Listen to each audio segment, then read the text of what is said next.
We're 100 days from the election now, less than. I have a hard time believing the Wayfair thing based on the Russia. Mostly anything dealing with Russia, I have a hard time to believe. You fill 1,700 pages, and maybe you'll want to write more of them. I mean, everything we're talking about, you could have a page and a half. And maybe they'd read more of them too.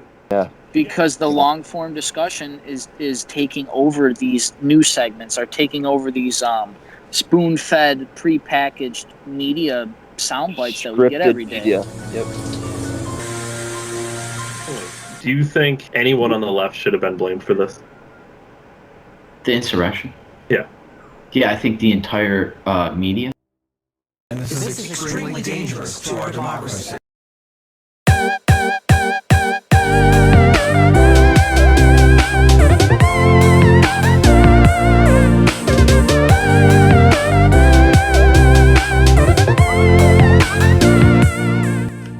Hey everyone, Dave here, December 1773. With me as always is Ryan. This is episode 81 of The Weekly Show, all of the week's hottest topics with a twist. Be sure to follow us on YouTube, Facebook, Rumble. Like this video, share the video, comment on the video, all the video things that you're supposed to do on this weird new media age, as we broke down a little bit last week, as Ryan's been saying for a while. Today on the show is going to be there's going to be a lot of stuff. This is going to be a packed show, I think, Ryan. It's a little different kind of formulation as well. I think it's a little different. Obviously, with Metaverse here, everything's speeding up, and that goes with everything. So everything's changing. Everything's elastic because it's obviously the world is changing before our feet. So we got to adapt too. So I was scrolling on the Meta, as you do, and I saw a tweet. It was on Facebook, but I saw the tweet on Facebook. They're all tweet? They're all interlinked. I don't really use Twitter all that much. The Meta. So there was a tweet here. I'm going to pull it up. It's from. Did you ever see Office Space? Where my stapler. They're like Najee, not going to work here anymore. This is a tweet from Qasim Rashid Esquire. He is apparently an author and, believe it or not, political. We've talked about this. All the author and media people, they're writing the narratives, right? They're controlling the narratives. These people know what they're doing. I'm going to break this down because he does some sleight of hand stuff here. I stopped. You don't see it anymore, right? Correct. Okay. So here's what the tweet said. Chipotle, 26% profit increase, raising prices. Starbucks, 31% profit increase, raising prices. McDonald's, 59% profit increase, raising prices. Shell Mobile BP, 60% profit increase, raising prices. There's not a labor shortage. This isn't inflation. It is 100% corporate greed. So, now, on the face of everything, I suppose this looks bad. Luckily, this guy knows what he's doing. This is, it's, I don't want to swear on the show, Ryan. We're not known for that, but this is bullshit, is what this is. There's a couple things I want to show you. There's a couple sleight of hands and everything. Here's the first thing. So let's break this down step by step. Chipotle, 26% profit increase. That's what he says. So you just go to the old Google. Fun thing about the Google, you can search things. Chipotle, 26% or 26 profit increase. That's all I put. For the full year, Chipotle more than doubled its earnings. Oh, while growing sales more than 26%. Hold on now. Sales aren't profit. That sounds like either somebody who doesn't know how business works or somebody who's perhaps lying to you. Misinformation, perhaps? They probably just changed the definition of the word. So, I saw this on Facebook. Where's the Snopes fact check? Mostly false thing, right? 26% profit increase. Well, hold on now. It's not 26% profit increase. It's a sales increase of 26%. That's not the same. And you're one line into the tweet. I'm one line into the tweet. Don't worry. I'm going to do all of them. I'll do every single one of these, Ryan. Don't you worry. Starbucks. He puts on Starbucks 31% profit increase. Let's go to Starbucks real quick. Let's go to an article. Starbucks will increase prices this year, the coffee giant said on Tuesday, blaming supply chain disruptions and sharp rise in labor costs. So, in this case, he's correct for the last, well, he's sort of correct. For the last 3 months of last year, the company's profit soared 31%. Which is, for some people who don't know, I don't know how they all do it, but a lot of times that's the end of the year quarter, right? That's a quarter. Correct. Yeah. But that's if it was the end of 2021, that would start Q1 of 2022 would be like the end of, I don't know, like November, October through to like January. And then they go to November of the following year. So he's saying Starbucks. That's the whole black market thing, right? Like they try to finish in the red. That's why, because the end of their quarter. So I'm assuming that some of these tweets' numbers even could be correlated just based on like the way that business operates naturally with their quarters not being structured lined up with the beginning and the end of the year like a normal person's used to. So they do know. Funny. The profit soared 31%. Fine. Okay. He's somewhat honest about this. Granted, it was for one quarter, not the whole year. It's fine. And then here we go. The reason of why, though, why they're raising prices, this is coming from the CEO of Starbucks. We anticipate supply chain disruptions, and they will continue for the foreseeable future. So he's planning on, hold on, I'm looking at all these Canadian truckers. I'm looking at what's happening. Nobody can get any inventory. That's affecting us as a business. We have to make changes to get there. It gets a little worse. Well, speaking of Starbucks in particular, what he said, remember, how long have I been complaining about not being able to get coffee in a glass container? Mm-hmm. Supply chain shortage, right? Yeah, and that's what I said at that time. I understand, but it's just crazy. You know, I'm having trouble getting coffee in a glass container. The world's upside down. So you do two things. You either totally run out of product or you raise your prices. But to offset it, that's just how it is. Or what I think Starbucks did was they went to the canned option, right? In particular, in my scenario that I've been dealing with. But yeah, this has probably been happening to all sorts of products that we just don't really notice. So the CEO also said that it increased spending on COVID-19 pay, including paid time off for employees to receive vaccinations or those who contracted the virus. It also said it was spending more on training to address labor market conditions, presumably supply chain shortages. And here's my favorite part. He says, although demand was strong, this pandemic has not been linear. The company has experienced higher than expected inflationary pressures.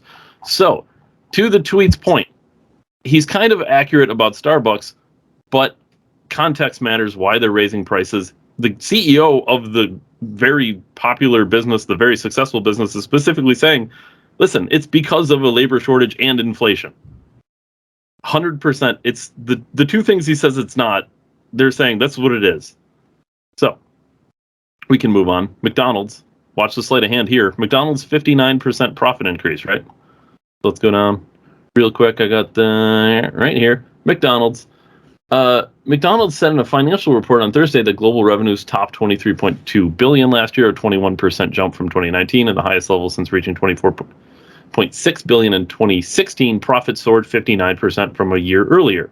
Okay, but if you're reading this carefully, global revenues, so McDonald's as a global company, 59% profit increase, fine. Now, if you roll down here, in the United States, comparable McDonald's restaurants sales and profits in the fourth quarter grew to 13.8%. So that's a little different than 60% profit. Now, listen, it's all going to be the same thing. I mean, these people are running successful businesses. These are smart business people. They know what they're doing. And to go even further, though, right? Because my boss actually brought this up to me. Like they say, inflation's at 7%, right? That's the agreed number. Trust the economics, right? Or we trust 7.6, 7.8, almost 8. We won't so we'll call say it 8%. That's misinformation, but my boss said, he said they lie to you when they give you that number. He said always double it. That's what actually true inflation is, because you got to factor in all these other things. And he's a businessman, runs his own business. I believe him more than I believe the news or the government. So I'm going to take his word for it. But if we were to pair up that ideology of my boss thinking that we should double inflation and then pair it up with these tweets, there's a little truth in that in itself, right? If they're trying to curb ahead of inflation, they're basically trying to double their money, because they know that the doubling of their money is literally the loss of the value the dollar has gone under in the last 2 years. The dollar lost 40% of its value. I'm sorry. They printed 40% of the dollar supply and they knew that was going to have inflationary problems. We've talked about this before. The news has been recorded. It's a good thing it's all these other... Even though you turn on the news and they're like, yes, no one could have seen this coming. No economics experts could possibly have seen this. Well, everyone could see this coming. Well, any real expert, they didn't ask those. Maybe it was just one of those cult experts that they asked about economics when they see if inflation. But the point still remains, right? I don't remember some of these numbers off the top of my head, but 23% I think stands out to me. Well, if inflation's 8%, double of that is 16. So in theory, these guys, like, yeah, their numbers are offsetting and it looks like they're greedy and everything else, but they are thinking about trying to grow. Because if you're not growing as a business, you're dying. That's actually like what they tell you in business. They don't tell you that in school because schools always get to grow no matter how good they are or how bad they are because they get federal funding. The state highway department, the police department, the fire. How many things do we got to say in government, right? They don't operate like that. So when they make these statements, they can just, well, they just need to adapt when they're getting their paycheck that's from what these they're doing. very... They're adapting. Yeah, and then they're claiming that they're bastard and we should bastardize these companies. And what, stop shopping there? I thought fast food employs everybody. That's what I always hear. Nobody's got skilled jobs. Well, I'm glad I'm going to McDonald's. I'm glad I increased their profits so everybody can have their new first job that they'll work for 50 years. Right. Sounds like McDonald's got a hell of a 401k program, if you know what that is, Mr. 19-year-old. And again, they're totally leaving out, again, the context. These businesses are basically saying, listen, we're doing this because we're fully expecting this is going to get worse. And go even a step further, David. You damn well know this is not what they really want to say. No, they don't want to say they're raising prices. No, well, I just mean in general, why they're raising prices. All because the government's an idiot and printed 40% more money than we needed to. You know what I mean? Like, that's what they're actually saying with all their friends smoking cigars, right? Smoking cigars on pedophile islands and stuff. You know what I mean? Like, that's what I'm supposed to think these ultra-wealthy elite people that have this crazy lifestyle, which could be true. I'm not knocking it. Oh, I'm sure there's some of it, yeah. But what they really want to say is like this corruption, this and that, this and that. It's like, now obviously they also grease the skid of these palm of these people. This is the Machiavelli act of politics and business. So to see it on display, to see somebody that obviously this guy has prestige, he's an actor or whatever, an author, you said as well.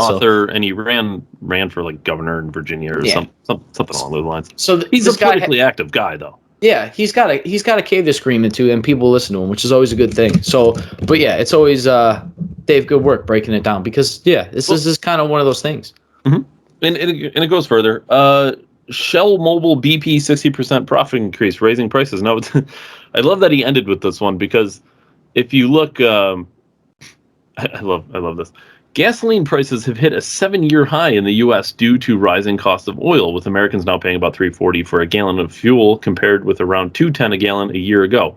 That was just a year ago, not to mention the fact that inflation is up almost doubled since a year ago.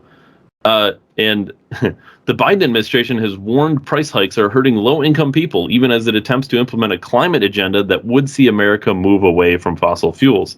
So they're basically saying, like, listen, they're kind of pushing this. But where's the part that I like the most? Yeah. Okay. So here's where they low key implement that or hint that Trump was better for fuel prices. A glut of new oil drilling has made the U.S. awash with oil in recent years, turning the country into a top-level exporter as well as domestic supplier.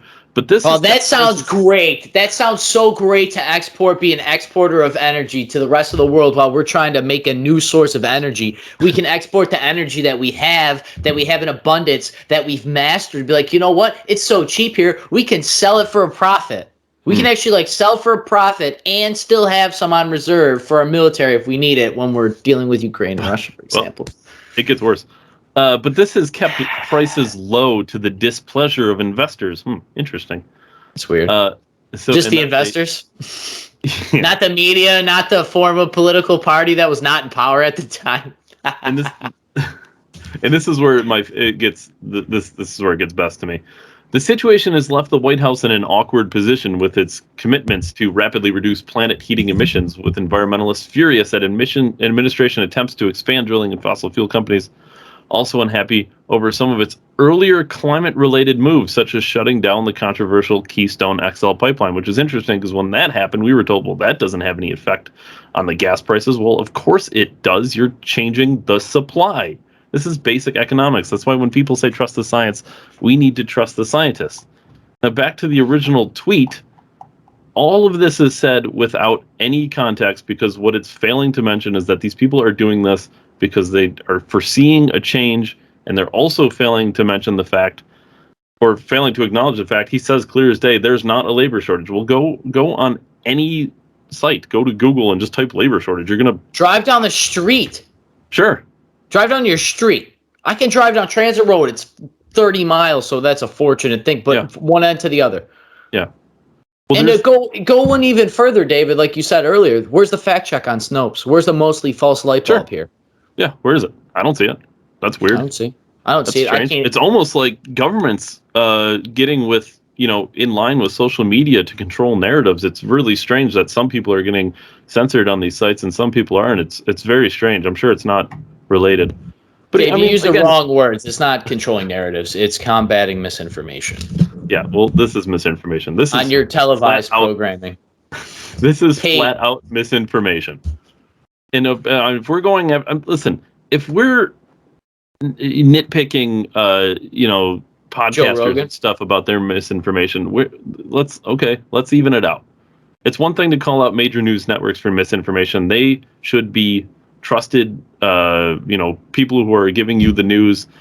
I'm fine with calling anyone out for misinformation, but let's be honest about it. Everything that we're saying.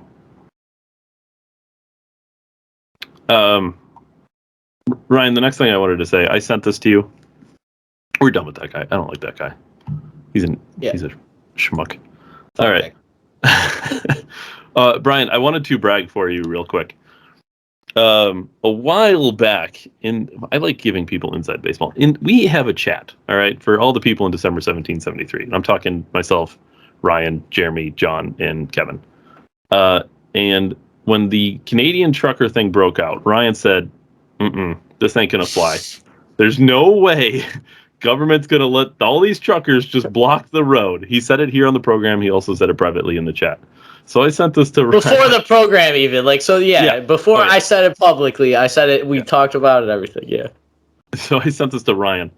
Ottawa is under 5 states of emergency, 1 federal, 2 provincial, 2 municipal, which allow governments to circumvent rule of law and democratic processes. And then I saw another headline with that, and I sent that to Ryan also, I think. Canadian judge rules that police can forcibly remove truckers blocking bridge to the U.S. Ryan, I bragged a little bit for you, but you can continue to brag if you'd like. Get the magnets. Get the helicopters with the giant magnets and pull them out of there. I can't... Hold on, let me rephrase. I'm going to speak very delicately because I need to remember that there's people fighting for freedoms and what they stand up for, and then there's these corrupt official bureaucrats, and then there's everybody in between that has to deal with it. And a lot of people are calling people selfish, all this thing. But you got to remember, there's people involved. People's lives can be at risk here when we just abandon democratic processes. Because what are we always told is our most sacred institution in Western government? The democratic process. We, the people, get to vote for what we want, and then you guys do it, and then we approve or disapprove of it. That's the constant thing. It's what it's always supposed to be. That's the negotiation that happened in 1776 in this country, and we agreed and moved forward in 1791 and made our government. That's the thing we made. Canada tried to do that. They don't quite have it as great as us. I wonder why.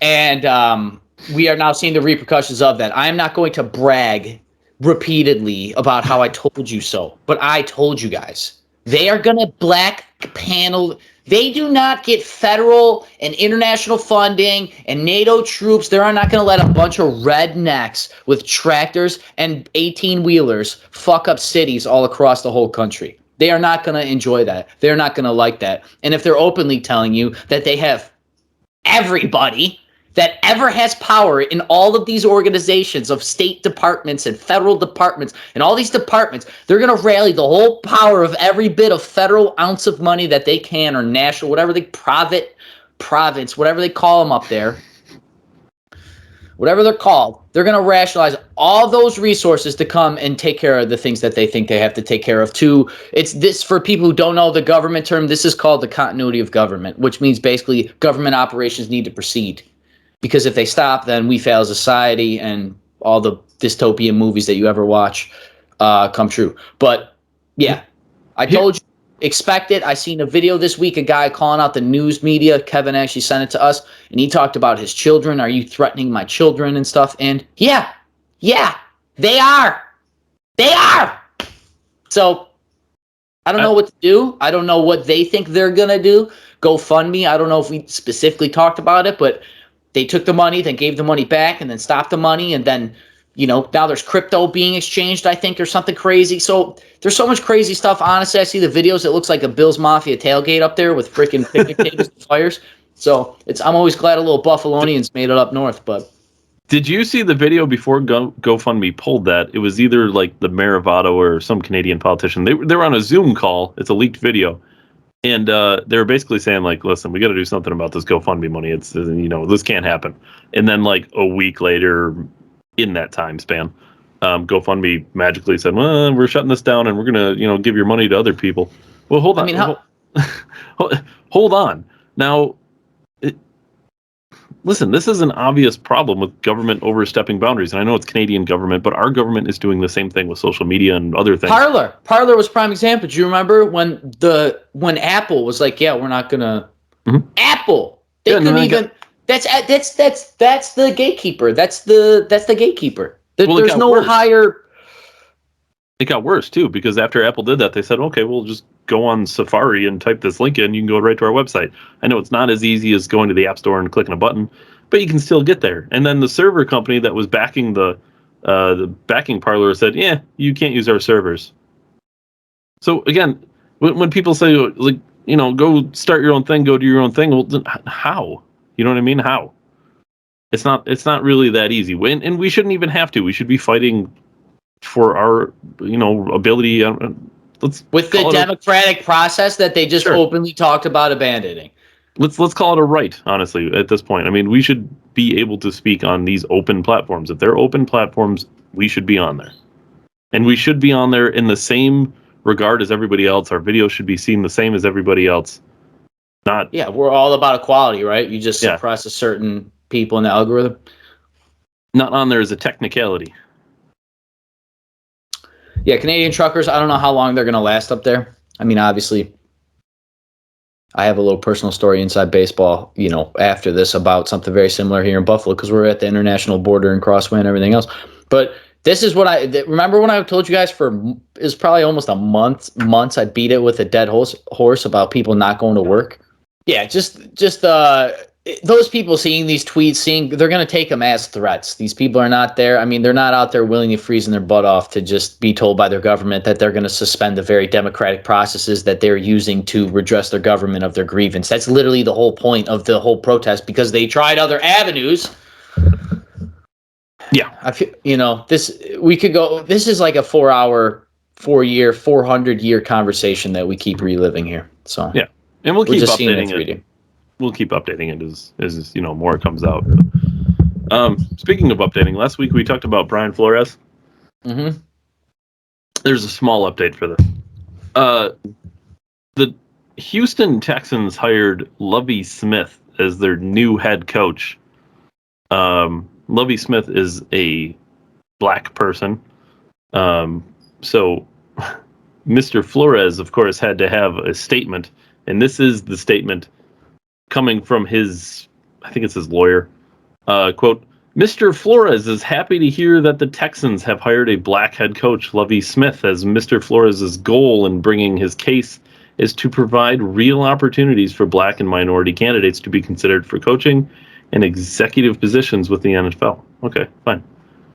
However, oh boy, we would be remiss not to mention that Mr. Flores was one of 3 finalists for the Texans head coach position, and after a great interview and mutual interest, it is obvious that the only reason Mr. Flores was not selected was his decision to stand up against racial inequality across the NFL.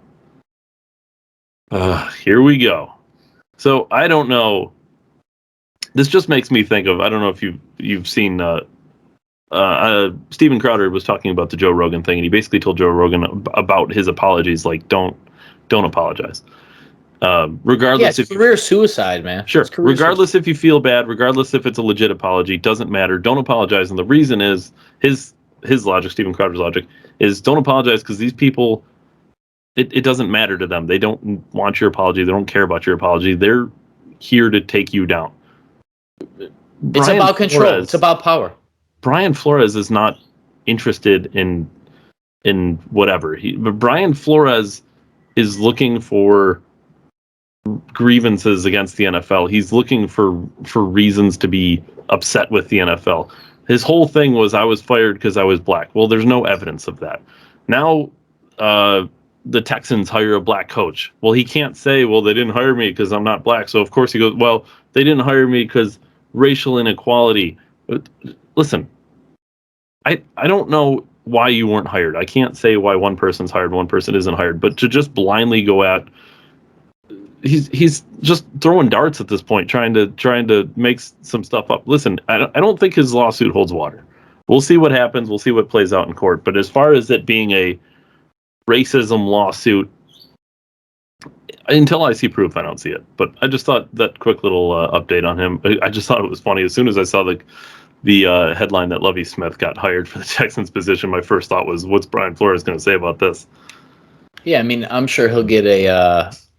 Maybe he's trying to get a position on the NFL to be the racial equity board executive of the NFL or something. Sure, yeah, him and Color Kaepernick can head up something. That's what they said about Kaepernick too. It was like, well, he doesn't have a job because he was standing up against injustice or whatever. It's Probably. Maybe, but what about... You ever hear, don't shake the apple cart? Like, you know why? Because people get pissed off. There's money on the line. Things get involved. People's emotions get involved. And then, it's Sure. divisive. Money is supposed to bring people together, not separate us. And that's why they don't like hostility. I'll say maybe. And the reason I say maybe is because how many people did you see during that span kneeling for anthems? Everybody. It was hundreds of players. I mean, it was almost everybody. I mean, people were kneeling, like owners and whole teams were kneeling. It was, don't tell me it's because they were standing up against racial. Well, how many times you also hear, like, the Bills are a prime example. I know this is the microphone, the magnifying glass I'm using because it's privy to us, but they always talk about how great their culture is inside the locker room, right? How they're brothers, they love each other. They always talk about how much Josh Allen is awesome and how everybody else is like. They're all 70% of players are black in the NFL. But do you remember, Ryan? Do you remember when Josh Allen was drafted? The big news story that broke right before he was drafted was that he's replacing a black quarterback. No, he was using the no word. There's no words. Oh, there's a no word. It starts with N, Ryan. What's it end with? No, it depends. Was he singing? He singing? Yeah, so the context of it was, he was using it in whatever. It wasn't relevant. He wasn't using it in a racist connotation, but it doesn't matter because that's the no word for white people, Ryan. And that news story broke right before he was drafted. Okay, now fast forward 4 years later.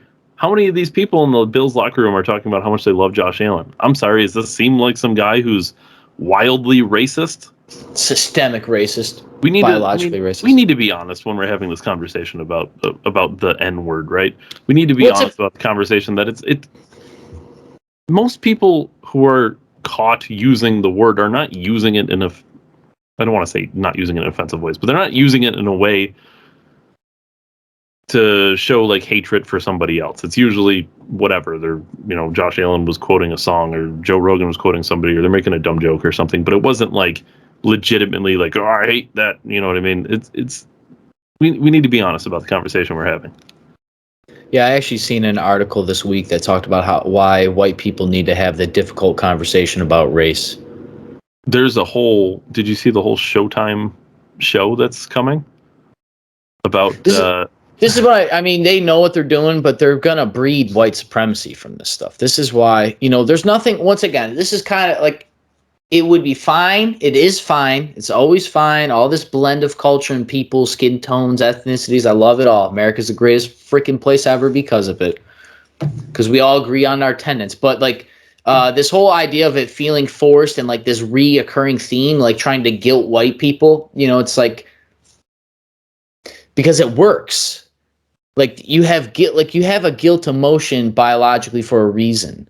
And they're triggering that through very specific psychological means that are very sophisticated that we don't understand fully ourselves. But that's why they hire marketers and all these other people to sell you these messages. Yeah, for sure.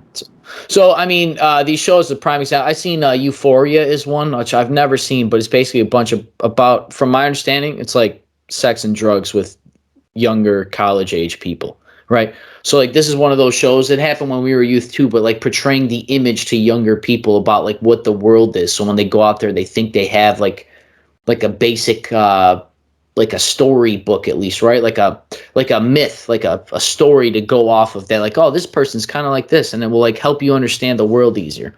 Mm-hmm. And I'm not saying we shouldn't do that, but it's obvious what we're promoting and what we're getting in return. You know.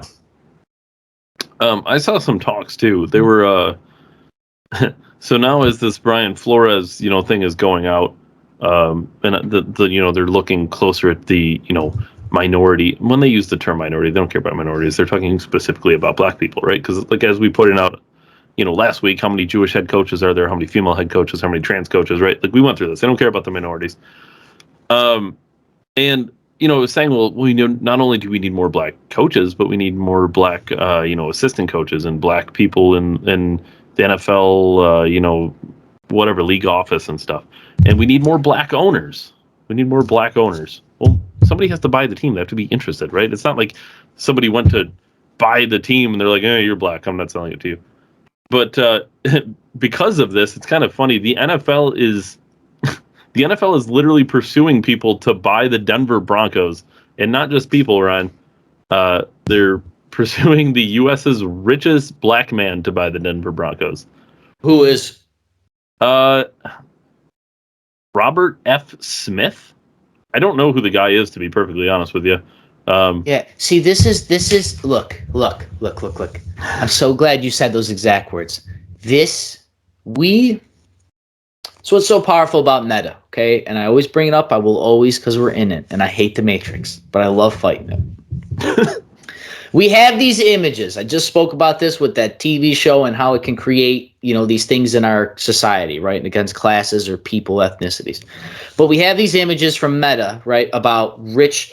When you think about rich people, what is the first thing you normally think of the average image of? Celebrity, movie star, rapper, athlete, right? That's when you think wealthy people. In reality, the people that are hundreds and hundreds and hundreds and hundreds of times wealthier are the nerdy Jeff Bezos. Warren Buffett, who looks like a turtle, There's a reason these guys have wealth. So for you to just reference like a very successful rich black man, I bet you if you looked up, he's like super ugly and no one would ever want to be with him except his wife. The point is like we don't actually know the true wealth and what's really out there.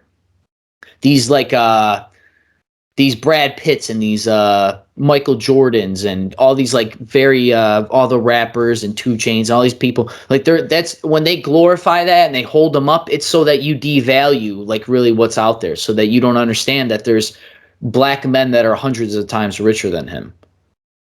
There really is. Now, I'm not saying that there isn't a lot of black wealth and all this, because I don't actually know that. That's been talked about in their community. That's a conversation to have with them maybe. But I do know that right now, historically, black men in particular, black people are doing the best they've ever done financially. And Trump talked about that in his numbers, but it's all the way around colleges and graduations and wealth, the average income. I mean, so...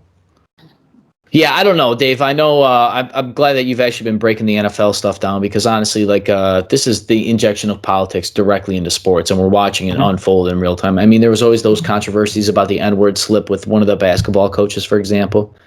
I don't know his name, but he had they wanted him to sell the team and stuff. Oh, the owner of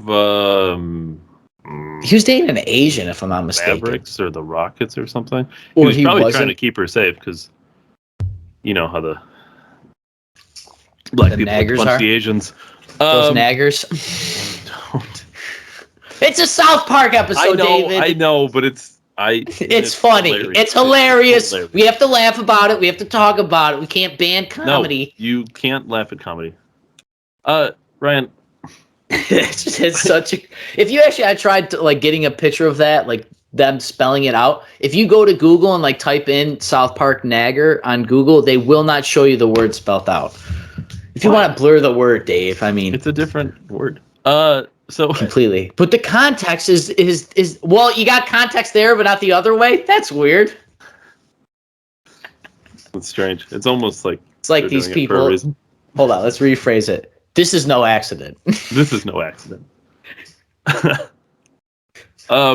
Ryan, this isn't really anything to do with what we're talking about, but I wanted to say this because I know how you love AI. So the new Gran Turismo is coming out, which I'm excited for. And what they only promised this game for like the last 30 years, right? Is this the Gran Turismo they've been talking about making for 20 years and they never made it? They've had some other ones. So the new one coming out.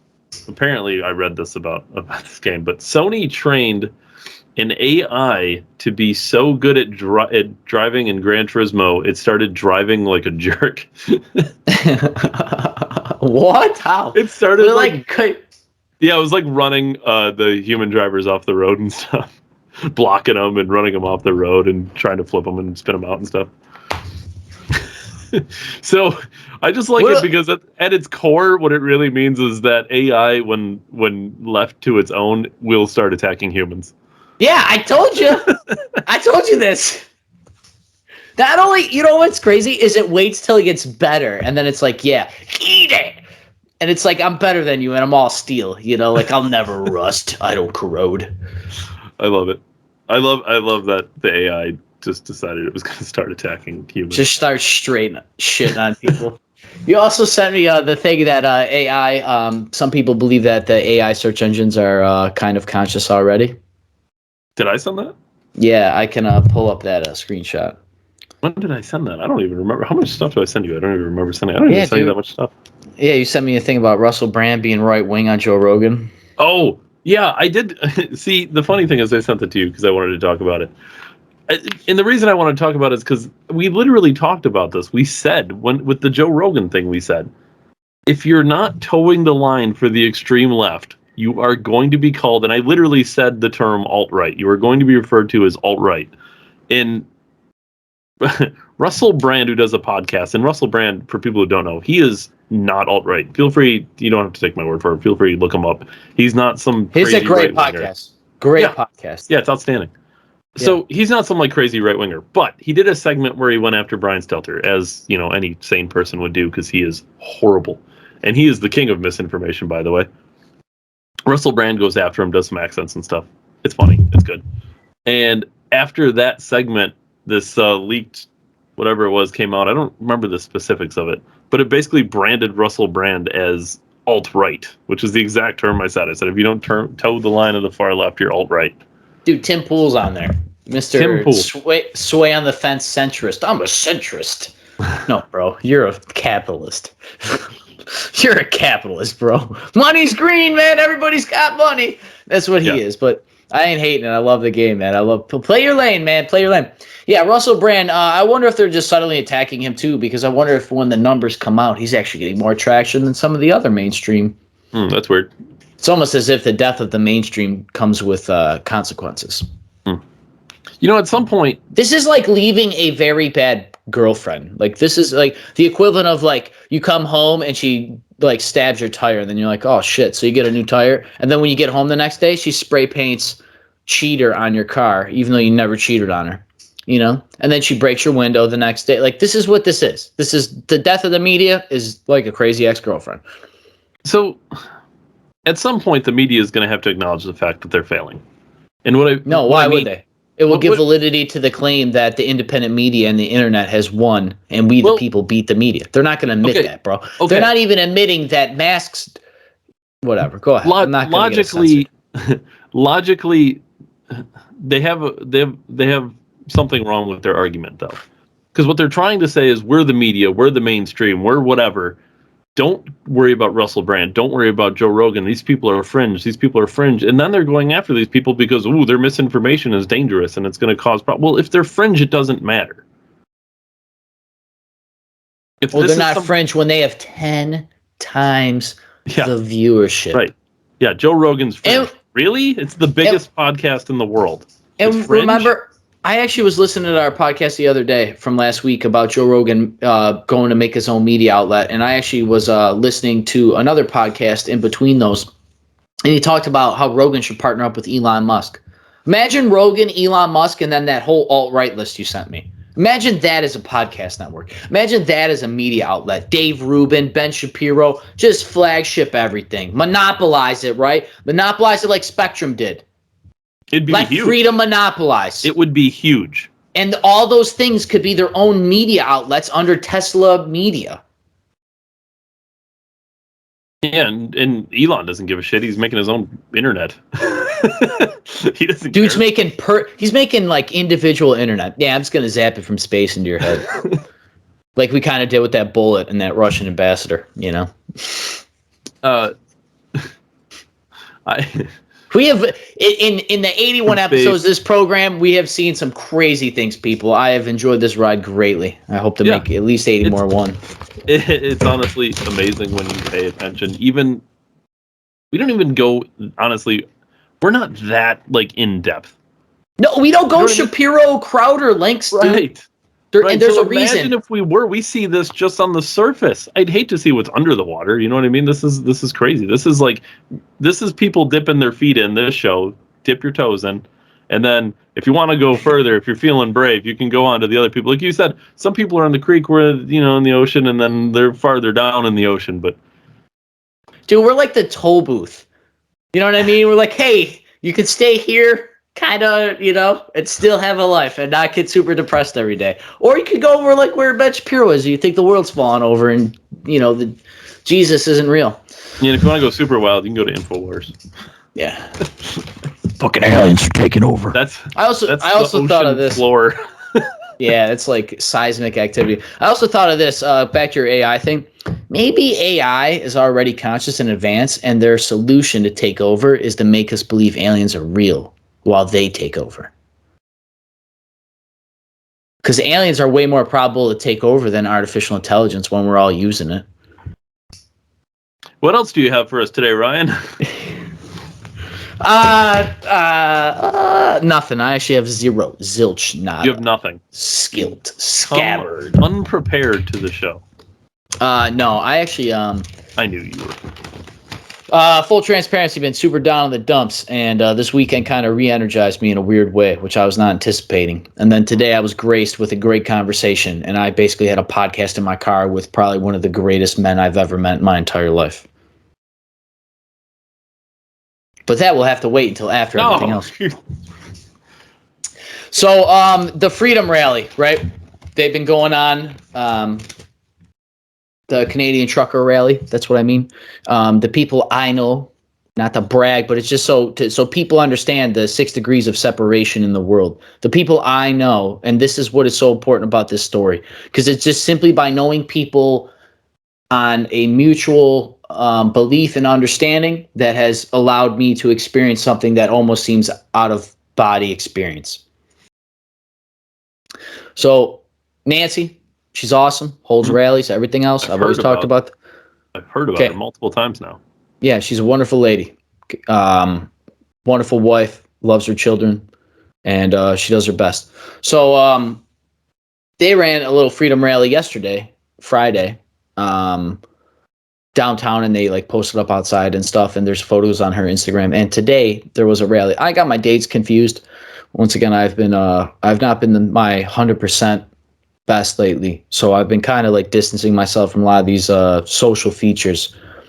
And I found out later today when I searched on Facebook, which is Saturday, that there's a rally down in Niagara Square by the Peace Bridge, and they were going to do the kind of like the Canadian truckle style and just like show support for like the Canadians and us and end mandates. And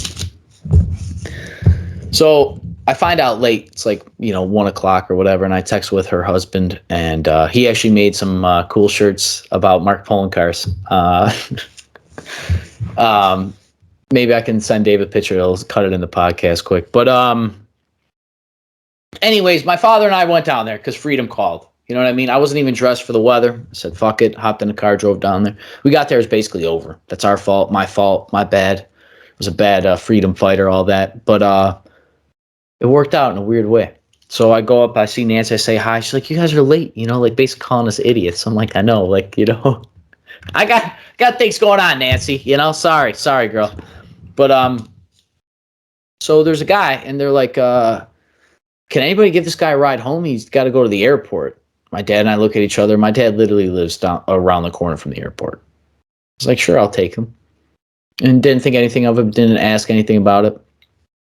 And Nick's like, we got to get suitcases out of my car. And on the way down, I find out that this guy, his name is Joshua. I did not get his last name. But he is actually leading a federal lawsuit to sue the federal government for airplane pilots being force mandated vaccines. Okay.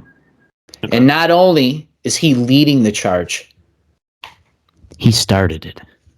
he was the only one. Literally the only one. Literally the only one in the aircraft business at his job for United Airlines. Who was And people started coming to him because they did not, the union, everybody's like, I don't want to be forced. All these men, their whole life, this guy worked for the government before. I don't know what he did, but dude, he was sharp, looked well. He's like, he's a good looking guy. He was like almost 40, late 30s, early 40s, well dressed, groomed. He had a very nice lady with him. He's very articulate, smart, just like the dude's sharp, And then find out the pilot, military. I mean, this guy probably had a higher IQ. You know what I mean? This is not this is not a scrub civilian. This is a polished 1% gentleman that we should be fortunate to have in our society and not in some other country. Mm-hmm. And he said, all our pilots take our health seriously. We get a checkup every year, twice a year once you hit 40. Talked about the alcohol and drug screenings and all this other stuff. And he also talked about how there was pilots dying all of a sudden when before there was like 0 pilot deaths for a long time. And I don't want to spread misinformation or like have unquoted numbers, but he was at the rally today talking about some of this information. So I basically just picked this guy's brain for about 30 minutes on the way to the airport. And I felt mighty grateful to have it because this guy's literally fighting for freedom in a way that most people can't understand. And you know what was so crazy about it? He was super humble. He's like, we told him, thank you. He's like, no, man, thank you for the support. I couldn't do it without you guys. He's like, I'm just a regular guy. I'm just a regular guy. He was the only one. And he said it's important that there's the U.S. Freedom Flyers Association or something like that. And they are encouraging people. I'll try to scrounge up the link. I'll try to get the information and maybe I can be better prepared with it. I haven't reached out to Nancy to get all that, but I know she has it. She obviously brought the gentleman on for her presentation today, which I'm sure was awesome. I saw some videos, but he said it's important that not only pilots, but he said people actually sign up and say that they refuse to fly the airline if they got to get vaccinated. He actually said that like it's more important that we do it, Mm-hmm. And then I kind of asked him about the actual lawsuit, what it entailed, and he spoke briefly about what he could. Not that it's like private information or this high class case or anything, but obviously Mm-hmm. And he just basically told me that, they think they got him in a couple ways. They were predating something or something with contracts and some fudgery around time dates. And he also brought up how he thinks that through the PPP loans, they were basically bribing officials of these big airline companies saying that if you don't play ball with the vaccine mandates, that you're going to have to pay back that PPP loan. Weird. And you know what I told him? I said, that sounds a lot like communism. And he said, that's exactly what it is. Yeah. Weird. Super weird. I can't believe the government would do such a thing.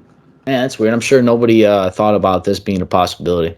Maybe they were just like all the right misinformation spreaders. But yeah, dude's name is Joshua. Dude, I will tell you, right place, right time is an understatement.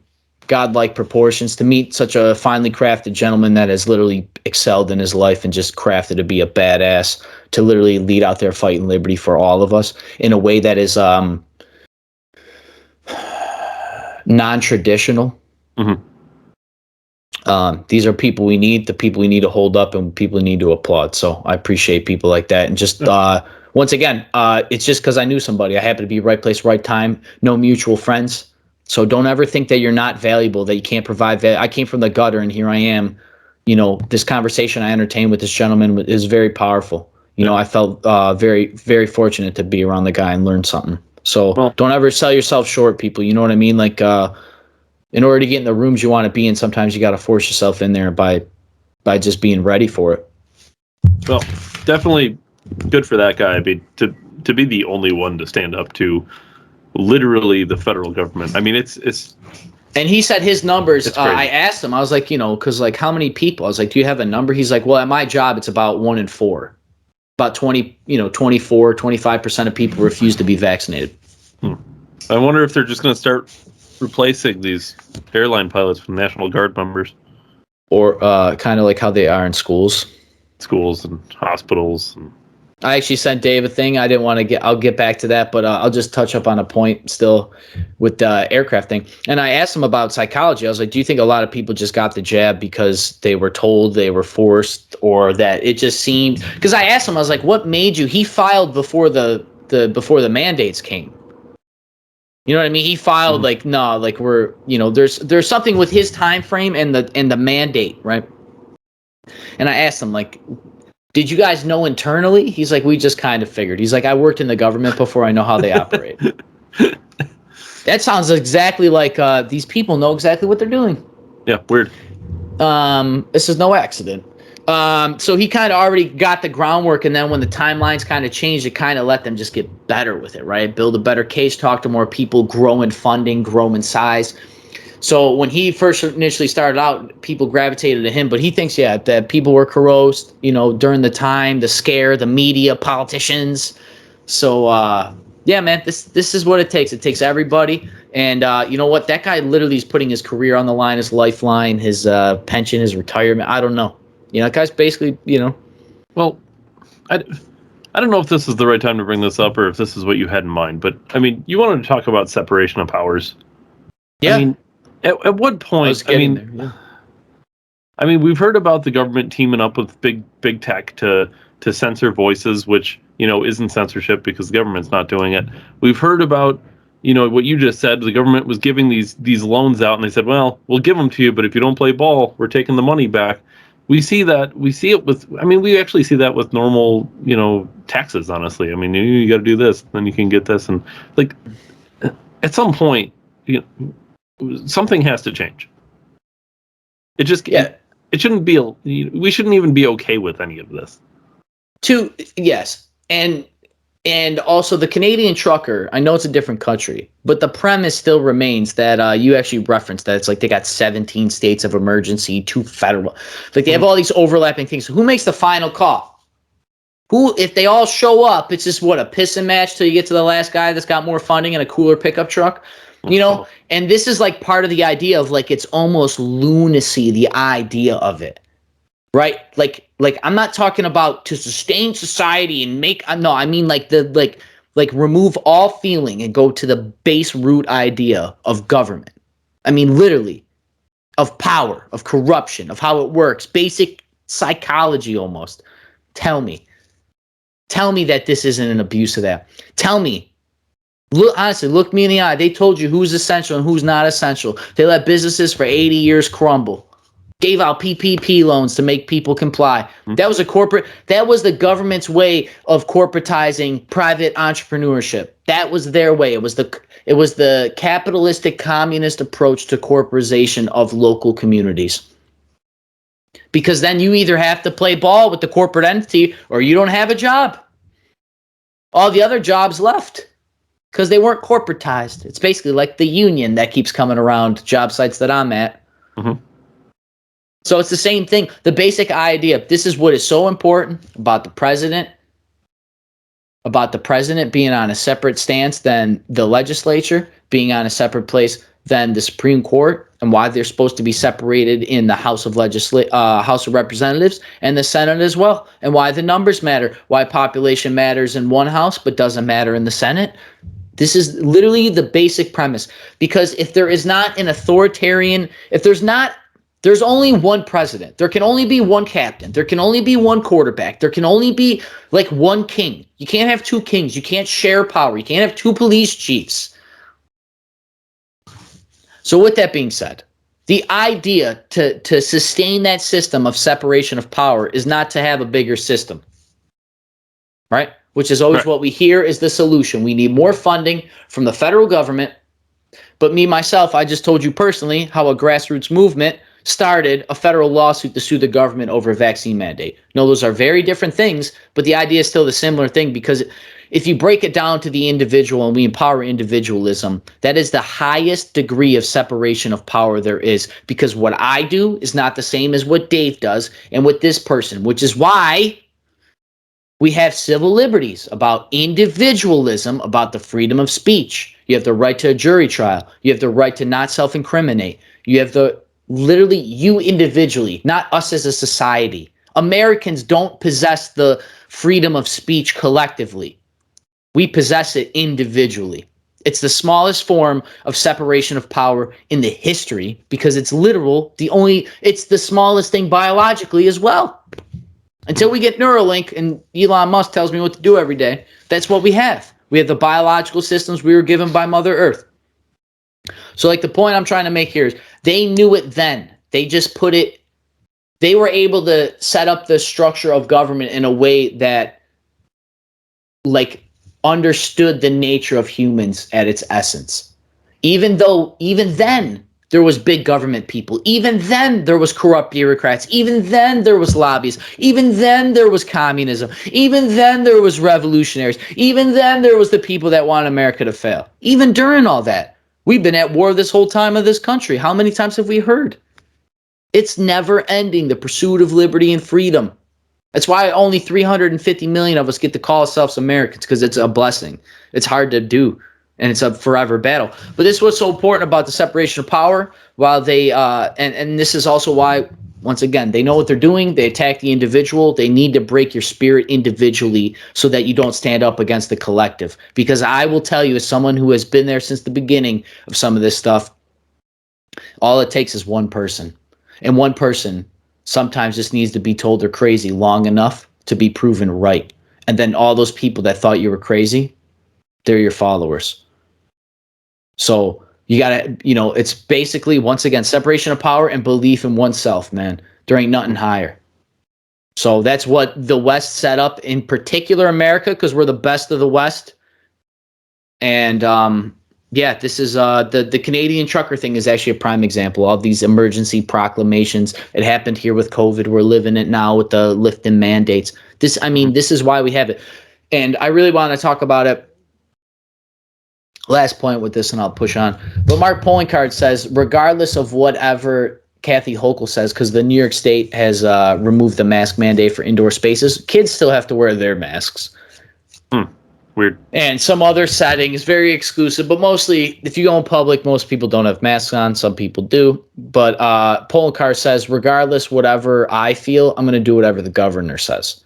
Now, this is another thing in the separation of power. I elect Mark Pollincard equally as I elect Kathy Hochul. She wasn't elected, but regardless. We elect them equally the same, but the thing they represent is far different. Mark Pollincard is a more powerful elected representative where we live than where he goes. You know what I mean? We influence Erie County through him, and then they go downstate to do other garbage in our other elections.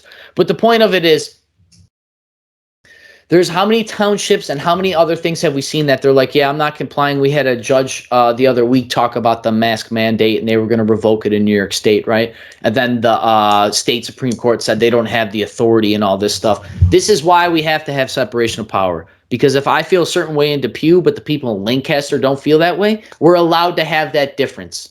And we're allowed to have the difference of laws, because my culture, my community, we feel a certain way. Once again, disempowering the grassroots. They don't want that. This is why they attack it. It's important to have separation of powers, and we are witnessing what happens when they are dissolved through bureaucracy and big bloated government and lobbying. So one last thing, I thought it was funny that when Kathy Hochul just magically said that we don't have to wear a mask anymore, people just blindly followed. So remember when we were kids, they would ask you, be like, well, she told me to do it, and your parents would look at you, be like, yeah, well, if I told you to jump off a cliff, would you? Yeah. A little reminiscent of that a little bit. Solve a lot of problems if she told those people to jump off of a cliff.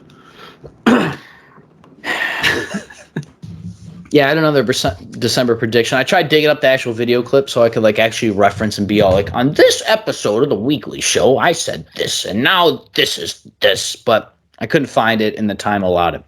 But I know I said it, that if the National Guard is going to come to New York State and play doctor, they're going to go everywhere and play every other position. McDonald's, post workers, fast food. I recall this. Yeah.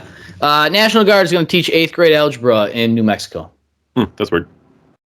And they're claiming, quote, labor shortages. No, I thought those don't exist. Those don't exist. Ask Qasim Rashid, Esquire. I also find it's kind of funny. Delta Sonic gas station right next door to my house has a sign, right, LED, and it flashes, that says COVID test $9.99. Now hiring, apply within. All positions open. Is that the one that was recalled for poisoning people? Yeah, well, if the FDA doesn't have assault weapons, we can't make sure that these products are recalled to give accurate testing. I smashed a bunch of headlines there together, people, but that's real. That could be a possibility in the future. Yeah, I just got a couple things here for Ryan's record. Facebook is censoring my memories on my memories feed. Dave actually pointed it out to me. I also had something posted that was removed immediately after I posted it, which I was not told that it was removed. I was not told that I had a memory or something flagged.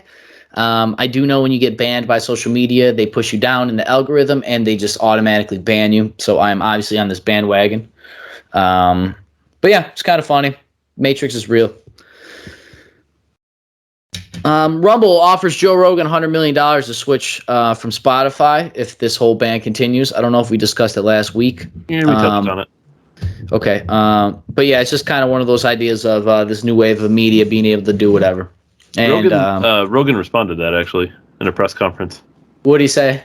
He said, no, Spotify has been pretty good to me. They just removed 400 hours of my content. No, it's fine. Just know, Rogan, that offer will stand. I'm just saying. There's only so long before they're not pretty good to you. Yeah, did you see the UFC fighter that talked about the Joe Rogan stuff? I don't know who it was, but I'm black. I got this. Yeah, he's like, dude, stop the noise. He's the most humble guy, whoever, so. That doesn't matter. He said the no word. Yeah. Jordan Peterson, I seen him, he came to the States, I'm imagining, but I seen a photograph of him on a firearm range with an assault weapon and night vision goggles on, and all I could think about was Jordan Assault Peterson. So that was cool. I can't wait to see whatever's happening with that, but that was kind of on my timeline this week. I enjoyed it greatly. I also seen that Pilsner is pulling the FDA request for COVID kids shots under 5. I don't know why. Pfizer? Yeah, Pfizer. Pilsner? You got beer on the brain. No, I'm sober. Pilsner. I'm pretty sure Pilsner. If Pilsner made vaccines, they'd probably work. They might actually work. Pilsner vaccines. How's it work? Oh, you just consume 12 ounces daily till you feel better. Drunk. Smart meters are open to surge pricing hikes. This is it was an article from the UK that talked about how they're mandating the smart. Is that corporate greed? Well, it's kind of crazy because I'm pretty sure those smart meters were mandated by the government. And now they're finding to realize because it's going to drastically change the average person's electric bill. And as you read the article, they're basically saying the way you pay for electricity isn't like you use more than you do, but they kind of average it. So the point is like these smart meters will be able to, they're basically going to be able to pay you to the penny. You're going to have your electricity measurement down to you owe each watt of electricity is 2 pennies. So they'll know and they'll be able to measure what outlet does what. If you think I'm crazy, I'm telling you, they're going to know your one outlet is never used in your house for 30 years. They're going to be able to know that in the future. Just being based on your voltage, where you're pulling from your house. These smart meters are, not to mention, let's talk about cameras and microphones and the open creepy doors that we could go with that, theft of privacy. Let's tie this into the Amazon sidewalk, right? Let's, this could go a lot of places. Yeah, I'm sure Amazon smart meter will keep your house at the perfect temperature that Jeff Bezos thinks is correct. He's going to be up there sipping a martini going, it's got floating islands on freaking hot air balloons and shit. Set all houses to 69 degrees, and then he chuckles to himself. Everything's just got a smile on it. Blow You up should open up a company. Blow up the Dutch bridge so my big ship can fit through it. Yeah, I see people mad about that. I wanted to comment, but I don't know. I didn't want to talk out of school or my ass. Normally more than I do. That bridge. I bet you he's gonna demolish that bridge and build it better than it was back. He's gonna build back better, so people shouldn't really be bothered by it. You know. No, they're gonna throw eggs at him. Dude, that guy spent he's gonna billions. make his fucking ship worker clean the eggs. He doesn't give a shit. Dude, that dude, they're gonna take the bridge out and put it back up for that guy. Oh yeah. That's just what you do. I mean, people weren't mad when he just blasted a hole in the atmosphere, you know? With his like everything. Dick rocket. Flying William Shatner up there. Dick rocket is 69 degrees. I wonder if you would ask Trump to go up, man. Mr. President, former President Trump made his first space journey today. Imagine Trump spacewalking. All right, I'm going to get off the Trump wagon here. Speaking of Trump, RNC says that the January 6th was a violent insurrection. McConnell. Oh, that's weird. Yeah, McConnell slammed the RNC because I think they were trying to like backpedal, say, no, this wasn't insurrection. And he's like, nah, it was. And then I always got to see about how the FBI that said it wasn't. Yeah, or the Department of Justice. Yeah, trust the experts until the experts disagree with us, then trust us. Or the people that they arrested that were originally like the leader oath keepers of the organizations that planned the initial rally. Yeah, I'm telling you, there's a reason they're called rhinos. If you think anybody in government is with you, I don't want to say it that broadly. But there might be a very small handful of people here and there. But to think that the government is on your side is outrageous at this point. Well, it's no accident, David. Oh, if we had a Republican in office, okay, well, how about the Republicans that are in office that said you're a violent insurrectionist? Despite the fact that said you weren't. Oh, it's Trump's Department of Justice. Biden's Department of Justice pick has always had plans and has always been bipartisan and works with both parties under both leaders. The great uniter of Joe Biden. Yeah. Let's go, Brandon. I did that. United them left. Yeah. I feel like I had a thought there with the That should really. Oh, the Republic. No, you're right with the whole Republic. But, Ben Shapiro talked about it this week too. Like, and I know I've referenced it, but we come from the school of like when we were growing up, we all kind of all believed the same relative things, right? Like we all kind of had the same morals, right? Mm-hmm. And they were all ground. And this one, the world was smaller, obviously. But now as the world gets bigger and there's more areas for influence, it seems like we lost that shared culture, and that's why it's like. These political parties are all over the damn place because we don't necessarily believe in the same freedoms and values. We both like these parties look at freedom and value very differently. It's being apparent, but that wasn't always like that. Like it was just like, do you think the government before it was like, right? They had the liberal conservatives and the conservative liberals. You know what I mean? And like, I'd probably be a liberal in the 90s. Right, I like freedom. I want expression of thought. I want creative people to do whatever. The term for that is classically liberal. Yeah, which is probably that's people like Joe Rogan and Dave Rubin and Russell Brand. These people are now alt-right. Tim Pool probably. I mean, yeah, it's just a shame to like see him dissolve, but that all comes with the attack on the culture. So, and then I think I got two quick things here, and then we can pretty much get out of here, people. Broken heart syndrome is apparently a new condition or a raising condition amid the pandemic. Now, I don't know what the hell that means, but I've seen the corny things on Facebook like everybody else about your little bones in your heart that break when you cry a lot and all these very depressive things.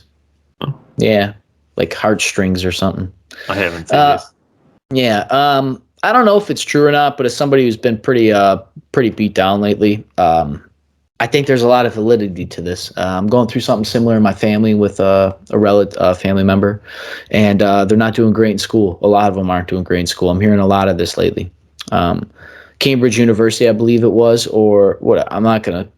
Whatever. One of these universities released a study about what the pandemic did on the economic downfall and the economic impact of the pandemic, and it wasn't good, but it was only an economic study. We haven't done social economics. We haven't looked at children. We haven't looked at Sure, like what does that economics cause? what's it do for mental health. Right, that's the only thing they looked at. We haven't seen mental health abuse. We haven't seen marriage abuse. We haven't seen all these other things that we're digesting in real time when we're seeing shootings and all this other stuff, right? But we haven't actually been able to look back like 2 years and be like, wow, man, that was crazy. Wow, man. You know, like, but it's almost not fair, right? Like this kid is in school, and it's almost not fair because they had a whole year of education theft from them.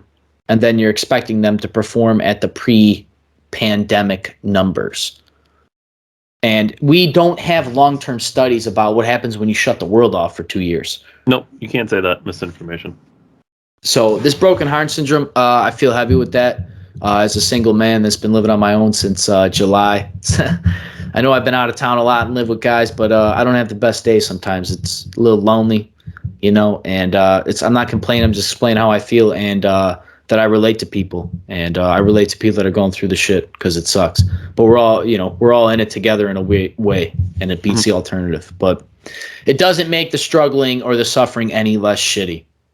No, but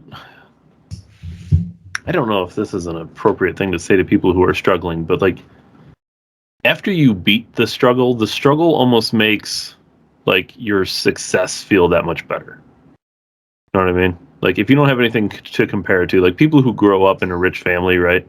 And then they get an inheritance, it's like, well, I've always had money, so it's not different. But people who grow up poor and then work their way up to a point where they can, you know, not only sustain on their own, but like have a little extra and do things they couldn't do when they were younger. Like it feels so much better than it would if you didn't know what the struggle was. Yeah, it's like they put a purpose to their struggle. So people who are going through broken hearts for whatever reason, like when they get on. Well, it's like, I mean, how many people separated and stuff during the pandemic? It was something I experienced. I went through a separation during the pandemic. I lost my family in a way, you know, like things are different, you know, and then got to adapt. And, you know, personally, I actually was doing it earlier. I was scrolling through our thumbnails and seeing the background changes that I've gone through. Because it's like literally my environment has had to change because I've been going through it. You know, I've had drastic life experiences that break people and they've broken me, you know. And, yeah, dude, we don't know. We really don't know what we fucked with. We really don't. We got rid of a lot of old things. It may not be for the betterment. But that's not why I'm here. I'm not here to bring anybody down, but I am here to just say that, you know, everybody goes through it and, you know, everybody's here for everybody, hopefully. Last thing.